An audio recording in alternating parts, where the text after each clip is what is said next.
Good evening, guys. Guys, first of all, welcome to Noto Knowledge in Dorial English classes. DC Dorial English classes. Okay आज एक और videos के साथ आज है टेंस यानी पास्ट टेंस। इससे पहले हम प्रेजेंट टेंस की चारों फॉर्म पढ़ चुके हैं। अब है past indefinite tense. Past indefinite tense इस प्रकार इस पास्ट की भी चार फॉर्म होती है: past indefinite, past continuous, past perfect और पास्ट परफेक्ट कॉन्टिन्यूस टेंस। तो like this, past indefinite tense का मतलब होता है पास्ट मीन्स होता है भूत यानी बीता हुआ समय। इंडेफिनिट का मतलब होता है अनिश्चित, कोई काम हुआ है लेकिन जिसका कोई पता नहीं कब हुआ क्या हुआ, है ना। और टेंस मीन्स काल, भूत अनिश्चित काल के बारे में आज पढ़ेंगे। तो first of all the definition of it. Definition: इस काल में किसी कार्य का भूतकाल के अनिश्चित समय में पूरा होना या होना पाया जाता है। मतलब भूतकाल में मतलब काम समाप्त हो चुका है, अब पता नहीं कब हुआ क्या हुआ कितने समय पहले हुआ कोई पता नहीं, ठीक है। इसलिए इसको अनिश्चित काल कहा गया, indefinite tense. Okay, now identity. अब कैसे पहचानेंगे आप कि ये पास्ट इंडेफिनिट टेंस है? तो इसमें जो वर्ब होती है, मेन वर्ब मतलब मुख्य काम क्या हो रहा है, तो हिंदी वाक्यों की मुख्य क्रिया के अंत में था होगा, थे, थी या आ की मात्रा, ई की मात्रा होगी क्रिया पे, ठीक है, की मात्रा होती है। जैसे मैं स्कूल गई, वहाँ कल बाजार गया, गया था है तो ठीक है, नहीं है तो गया आ की मात्रा है तो भी चल जाएगा, ठीक है ना। वहाँ कल स्कूल गई या तो ई की मात्रा है, गई थी, तो थी कहीं लगा हुआ है तो समझ जाइए पास्ट इंडेफिनिट टेंस है।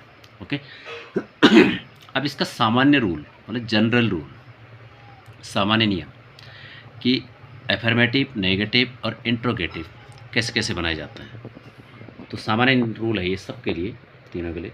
तो देखिए एफर्मेटिव सेंटेंस में क्या करता है। यदि आप सबसे पहले एफर्मेटिव मीन सकारात्मक, स्वीकारात्मक वाक्य जिनमें किसी बात को स्वीकार करते हैं, दैट कॉल्ड एफर्मेटिव सेंटेंस। तो एफर्मेटिव सेंटेंसेस में सभी कर्ताओं के साथ, चाहे कर्ता आए, सभी कर्ता I, we, you, they, he, she it यानी नाउन प्रोनाउन ये कर्ता होता है, सभी कर्ताओं के साथ मुख्य क्रिया की जो मुख्य काम हो रहा है उसकी सेकंड फॉर्म का प्रयोग करता है, ठीक है। मुख्य क्रिया की सेकंड फॉर्म का प्रयोग करता है जो भी काम हो रहा है, और कोई सा क्रिया यूज नहीं होती है किसमें, एफर्मेटिव में। सीधे कर्ता, क्रिया और कर्म, ये तीन चीज़ें होती हैं, मैं सूत्र के द्वारा बता दूंगा। जबकि नेगेटिव एंड इंट्रोगेटिव सेंटेंस, जब नकारात्मक और प्रश्नवाचक वाक्य बनते हैं के साथ मेन वर्ब की फर्स्ट फॉर्म का प्रयोग करते हैं।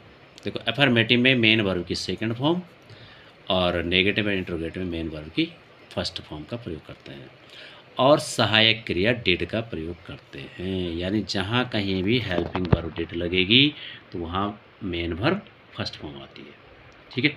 ओके, तो पास्ट इंडेफिनिट टेंस की ये इसके सामान्य हो। तो चलिए अब एक के नाम से चलते हैं। सबसे पहले आज चलते हैं केवल रूल नंबर 1 पढ़ेंगे। तो रूल नंबर 1 यानी एफर्मेटिव सेंटेंस कैसे बनते हैं।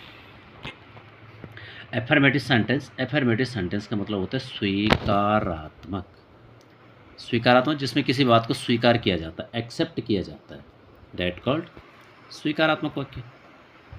तो स्वीकारात्मक वाक्य अभी मैंने बताया कि ऊपर कैसे बनते हैं सामान्य में। तो अब अलग से इसका रूल, सबसे पहले फॉर्मूला, सबसे पहले हम सब्जेक्ट का प्रयोग करेंगे। Subject I, we, you, they, he, she, it, Ram, Shyam, कोई भी है ना। तो जो भी काम करने वाला होगा वो सबसे पहले आएगा। प्लस काम क्या कर रहा है, मुख्य काम क्या हो रहा है उसमें, उसके सेकंड फॉर्म का प्रयोग करेंगे क्योंकि वर्ब हम जानते हैं। और प्लस ऑब्जेक्ट, काम कहाँ हो रहा है, क्या हो रहा है, कौन कर रहा है, कैसे कर रहा है, वो बाद में। केवल तीन चीज़ का ध्यान इसमें रखा जाता है पास्ट इंडेफिनिट टेंस में। और पास्ट इंडेफिनिट टेंस मेनली अधिकांश आप किसी भी प्रकार की कोई स्टोरी पढ़ लो, कुछ भी क्रिएट कर लो, उसमें ज़्यादा यूज होता है पास्ट इंडेफिनिट टेंस, ठीक। तो दिस इज़ अफर्मेटिव सेंटेंस।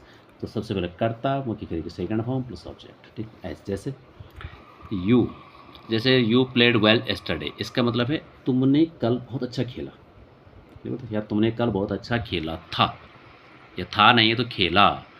तो यू करता खेल काम करने वाला आप हैं, यू क्या काम किया, खेलने का, यू प्लेड सेकंड फॉर्म लग गई, कैसे खेला क्या खेला वो सब ऑब्जेक्ट में। यू प्लेड वेल तुमने अच्छा खेला, स्टडी कल तुमने कल अच्छा खेला।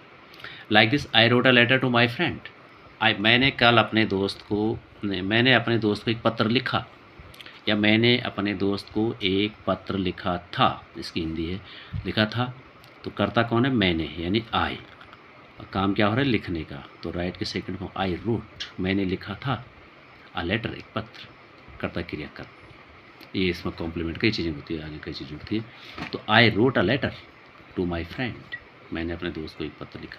अभी मैंने केसेस में बताया था आई के साथ अपनी अंग्रेजी माई, मैंने अपने दोस्त, या इसी की जगह आप ये कर सकते थे कि उसने अपने दोस्त को एक पत्र लिखा, तो यहाँ उसने के लिए सी भी हो सकता है, ये लड़की के लिए लड़की बोल की ओर संकेत कर रहे हैं आप, तो सी होगा, she wrote a letter to her, she के साथ अपनी अंग्रेजी हर फ्रेंड, और बॉयज़ है तो he wrote a letter to his friend. Okay